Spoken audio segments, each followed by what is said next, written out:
जिस तरह से भगवान के पाद पद्मों में प्रीति हो, अब वो आप मुझे उपदेश करो। सुखदेव जी महाराज बोले, राजन 4 काम करने पड़ेंगे। इन 4 कामों को करने से उपासक भगवान की प्राप्ति के मार्ग पर आगे बढ़ता है। कौन कौन से हैं? जितासनो जितश्वासो जितसंगो जितेंद्रियः। देखिए चारों में जित लगा हुआ है। जित का अर्थ संस्कृत में होता है जीतना, जिस पर आपका अंकुश नियंत्रण है। तो पहला नाम है आसन। आसन माने बैठने की विधि।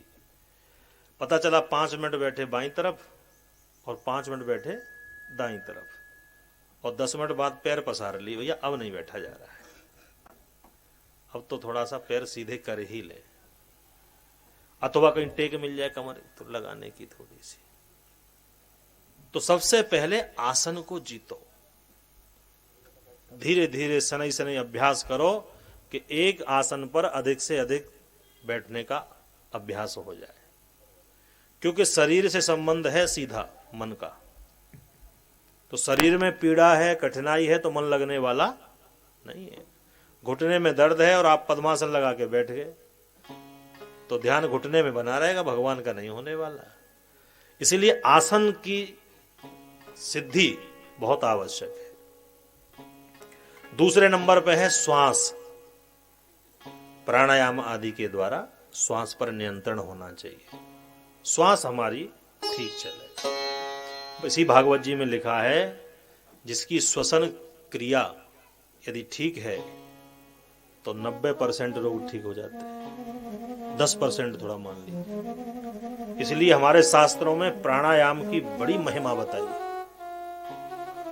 और शास्त्रों में तो यहां तक निर्देशन दिया है कि कभी कोई उपासना करे, उपासक साधक, तो कहते हैं प्राणायाम पहले करे। हमारे यहाँ संध्या वंदन का विधान है, तो सबसे पहले प्राणायाम।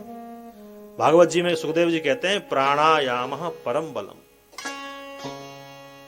देखो रामदेव बाबा 4 बजे जगा देते, खूब प्राणायाम कराते और लोग उसका लाभ भी ले रहे हैं। तो जो ऋषियों ने हमें संपदा दी थी, हम उससे दूर हो गए। लोग तो प्राणायाम का मतलब भी नहीं समझते थे, अब धीरे धीरे पुनः जागृति हुई। तो श्वास को जीतो, श्वास पर नियंत्रण करो। और तीसरा है जित संग, सोसाइटी। संगति आपकी कैसी है, इस पर विशेष ध्यान दें। जैसी होगी संगत, जैसी मिलेगी रंगत, वैसा ही होगा। इसलिए हम उन्हीं लोगों के निकट बैठे उठे जो भगवत अनुरागी हैं, भगवत भक्त हैं, भगवत चर्चा करते हैं। नहीं तो बड़ा कठिन होता है अपने आप को रोकना। तो संग को जीतो। और चौथा है, और बड़ा कठिन है, जितेंद्रियः। ये बड़ा कठिन काम। इंद्रियां जो कहें आप वो करें, ऐसा नहीं। आप जो चाहें इंद्रियां वो करें। क्या है? देखना इंद्रियों के न घोड़े बढ़े। कितना सुंदर भजन है, इस पे चिंतन मंथन किया जाए। जय हो। देखना इंद्रियों के न घोड़े भगे, देखना इंद्रियों के न घोड़े भगे, देखना इंद्रियों के न घोड़े भगे, देखना इंद्रियों के न घोड़े भगे। रात दिन इनको संयम के कोड़े लगे, रात दिन इनको संयम के कोड़े लगे। अपने रथ को सुमार्ग चलाते चलो, अपने रथ को सुमार्ग लगाते चलो। इसलिए मन को मोड़ने के लिए भगवान की पावन कथा श्री सुखदेव जी ने बताई और कहा कि ये भगवान सूर्य उदय होते हैं ना प्रातःकाल, और शाम को अस्त हो जाते हैं। क्या सूचना देते हैं जी? भगवान सूर्य भुवन भास्कर प्रातःकाल उदय होते हैं, देखो भैया हम आ गए, और शाम को कहते हैं कि आपके जीवन का एक दिन लेकर के अब हम जा रहे हैं। कैसी विचित्रता है। जैसे जैसे सूर्य अस्त होता है वैसे वैसे हमारे जीवन का एक दिन कम हो जाता है। मात कहे तो मेरा होत बड़ेरो, काल कहे दिन आवत मेरो। माता पिता तो बड़े प्रसन्न होते हैं, आज हमारा बेटा कितने वर्ष का हो गया, लेकिन काल जो घात लगा के बैठा वो कह रहा एक एक दिन कम हो रहा है, मेरी निकटता बढ़ रही है। इसलिए जो सावधान है वही समय समय है जिस समय में हम भगवत भक्ति कर लेते हैं, बाकी तो शरीर के पोषण में ही जाता है। जो लोग भगवत भक्ति नहीं कर पाते उनकी बड़ी प्रशंसा होती है। जो लोग जीवन का लाभ नहीं उठा पाते, भगवत भक्ति नहीं कर पाते, उनकी भी प्रशंसा होती है। क्या मतलब? अरे जो जीवन का मूल्यांकन नहीं समझ पाए, जीवन का लाभ नहीं ले पाए, कौन सा लाभ? एक ही लाभ है, अन्ते नारायण स्मृति, जन्म लाभ परह पुंसाम अन्ते नारायण स्मृति। अच्छा, हमारे और आपके जीवन का परम लाभ क्या है? एक ही लाभ है कि जब कल चर्चा कर रहे थे, जब पितामह भीष्म ने प्राण त्याग किया, इतना तो करना स्वामी, कि स्वामी करते रहेंगे, सेवक कुछ नहीं करेगा। तो सेवक को चाहिए कि भगवान का नित्य निरंतर ध्यान करता रहे। एक ने पूछा, मान लीजिए प्रभु जीवन पर्यंत आपके नाम की माला जपते रहे और जीवन के अंतिम समय में स्मरण नहीं आया, भूल गए, पप्पू की याद आ गई, तब हम तो चूक जाएंगे। तो भगवान इतने दयालु हैं, कृपालु हैं। प्रभु ने कहा कोई बात नहीं, जीवन के अंतिम समय में यदि तू मुझे भूल भी जाएगा तो जीवन भर तो याद रखा है ना। अरे तू एक बार भूलेगा तो एक बार मैं याद नहीं कर सकता क्या? तो मैं याद कर लूंगा और तेरी बाह पकड़ के अपने पास ले जाऊंगा। बोली भक्त वत्सल भगवान की जय। इसलिए इसकी चिंता नहीं है, आप तो राम नाम जपते रहिए, बाकी का काम प्रभु स्वयं करेंगे। तो कहा कि जो भगवान नाम का आश्रय नहीं लेते उनकी चार लोग बड़ी प्रशंसा करते हैं। उनके भी प्रशंसक हैं। उनके प्रशंसक कौन हैं? स्वविडवराहोष्ट खरई संसुतः पुरुषः पशु। लेकिन कोई मनुष्य प्रशंसा नहीं करता। कौन करता है? सूअर, विडवरा, कुत्ता, ऊंट और गधा खूब ताली बजा के प्रसन्न होते हैं। भैया आकृति तो इसकी मनुष्य जैसी है, अरे स्वभाव तो हमारे जैसे। चलो हमारे वंश में वृद्धि और हो गई।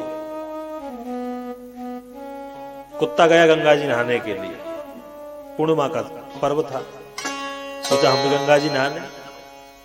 गंगा जी नहाने के लिए, नेक काम करने के लिए बेचारा गया, और जिस जिस गली से जाता है कि गली के कुत्ते उसे दौड़ा लेते। तू कहां से आ गया भाई? एरिया हमारा है। तो जैसे तैसे गंगा जी नहाकर बेचारा वापस आया तो मित्रों ने पूछा, साथियों ने पूछा, भैया गंगा नहाने गए थे, कैसी रही यात्रा तुम्हारी? कुत्ता ने कहा, भैया बाकी तो सब ठीक है, लेकिन जहां जहां मैं गया हमारी ही जाति के लोगों ने हमें दौड़ाया, और किसी ने कुछ नहीं कहा। लेकिन जहां जहां कुत्ता दिखाई पड़े वो मेरे पीछे पड़ गए। मनुष्यों का भी यही है, एक दूसरे को देखे ऐसे घूरते हैं, ऐसे घुर्राते हैं, तो कुत्ता कहता है कि हमारे ही लक्षण है। सूअर का अपना स्वभाव है, कितना भी खावे उसका पेट भरता ही नहीं। मनुष्य का भी पेट पता नहीं कितना बड़ा हो गया, कभी भरता ही नहीं। पूज्यपाद हमारे स्वामी जी महाराज कहा करते थे भूख दो है, भूख दो प्रकार की है, एक तन की भूख है और एक मन की। अच्छा, मन बड़ा सूक्ष्म है, किसी ने देखा है मन? अनुभव किया है, लेकिन इतना बड़ा स्थूल शरीर दिखाई पड़ता है। तो महाराज जी कहा करते थे बात ये नहीं है, बात ये है कि जो तन बड़ा स्थूल है उसकी जो भूख है वो कम है। भाई कितना खाओगे? 2 रोटी खाओगे, 4 रोटी खाओगे, 10 रोटी खाओगे, एक समय आए भैया बस तृप्ति होगी, अब खाने वाले नहीं, अब हम नहीं खाएंगे। तो जो स्थूल शरीर है उसकी भूख थोड़ी है, भर जाती है, लेकिन मन की भूख कभी नहीं भरती। तन की भूख तनिक है, मन की भूख अपार। ये मन नहीं भरा आज तक किसी का, इसलिए दूसरा प्रशंसक है सुअर और तीसरा प्रशंसक है गधा। अच्छा, आपने किसी गधा के लिए सुना है उसी को इनाम मिला हो, का नाम निकला हो पेपर में, भाई बड़ी सेवा की मालिक की, इसने कितनी मिट्टी ढोई, कितनी ईंटा ढोए, कितनी गिट्टी ढोई, और जब मिला तो डंडा ही मिला, और जब काम के लायक नहीं रहा तो मालिक ने 2 डंडा और जड़े, बोल भाग यहां से, खाना खिलाना पड़ेगा, भाग। गधा जब बूढ़ा होता है तो किसी काम का नहीं रहता, तो मालिक उसको चारा भी नहीं देता। लेकिन कुछ मनुष्य भी ऐसे हैं कि जिनका जीवन गधे से भी बदतर हो जाता है, और जब वो काम का नहीं रहता तो उसको भी डंडे मार के या तो बाहर कर दिया जाता है या फिर अनाथालय भेज दिया जाता है। अब हम पिताजी आप हमारे किसी काम के नहीं। अच्छा, हैं भी 4 भैया हैं तो बंटवारा करते हैं, अब पिताजी किसके पास रहेंगे? बड़े वाले के पास। बड़े वाले ने कहा नहीं भैया मैं तो बाहर हूं, मैं नहीं रख सकता। इसी बात पर लड़ाई होती है कि पिताजी को रखेगा कौन, माताजी को रखेगा कौन। और जब पिताजी फीस दिया करते थे, जब तक उनको माल नहीं मिला था तो रोज बादाम के हलवा खिलाए जाते थे। पिताजी आप चिंता मत करिए, खूब सेवा होगी आपकी। और जहां पिताजी ढीले पड़े तो बस या तो गलियारे में चारपाई डाल दी जाती है या फिर सीधे सीधे वृद्धाश्रम। गधा कहता है भैया जो गति हमारी है वो गति इनकी है, हमको भी बुढ़ापे में कोई पूछने वाला नहीं और इनको भी कोई पूछने वाला नहीं। तो गधा बड़ा प्रशंसा करता है। और चौथा प्रशंसक है ऊंट। ऊंट को आपने देखा है, वो कभी भूमि को देखकर नहीं चलता, मुंह उठा के चलता है। और मजे की बात यह है कि ऊंट को आप बहुत बड़े बगीचे में, उद्यान में, वाटिका में ले जाओ, बड़े सुंदर सुंदर वहां पत्ते होंगे, लेकिन वो बबूल ढूंढेगा। बबूल कहां मिलेगा? कांटेदार। आपको पता है बबूल ऊंट को बड़ी प्रिय है, वो कांटेदार वृक्ष पे ही जाता है और ऐसा मस्तक उठा के चलता है, गर्वेण तुंगम सिरह। अब हमारी बराबर भला कौन है? संत महापुरुषों के सामने भी मस्तक झुकता नहीं है, इनके सामने हम झुकेंगे? इतने बड़े आदमी हैं। तो अभिमान के मारे मुंह उठा के चलता है। तो ऊंट कहता है भैया लक्षण तो हमारे जैसे। तो ये 4 पशु उसकी प्रशंसा करते। बहुत धन कमा लेना, बहुत संपत्ति एकत्रित कर लेना, ये जीवन नहीं है। अरे जीते तो पशु पक्षी भी हैं, क्या वो बच्चों का भरण पोषण नहीं करते? तो फिर आप मनुष्य में और पशुओं में क्या भेद रहा? बिलेबतोरुक्रम विक्रमान्ये न सिणवतः कर्णपुटे नरस्य। ये जो भगवान ने कान दिए है ना, यदि भगवान की पावन कथा इसमें नहीं जाती तो ये सांप के बिल के समान है और कुछ नहीं। नेत्र हमारे हैं तो बड़े सुंदर, लेकिन प्रभु के श्री विग्रह का दर्शन नहीं किया। तो मोर पंख जैसे बहुत सुंदर होता है लेकिन व्यर्थ। ऐसे ही नैन सुंदर तो हैं, लेकिन उन सुंदर नैनों का लाभ हमने नहीं उठाया, तो मोर पंख के समान व्यर्थ हैं। इसलिए राजन, येन केन प्रकारेण भगवत चिंतन मंथन और स्मरण करना चाहिए। सुखदेव जी से प्रश्न किया श्री परीक्षित महाराज ने, महाराज ये बताइए कि संसार की रचना प्रभु कैसे करते हैं?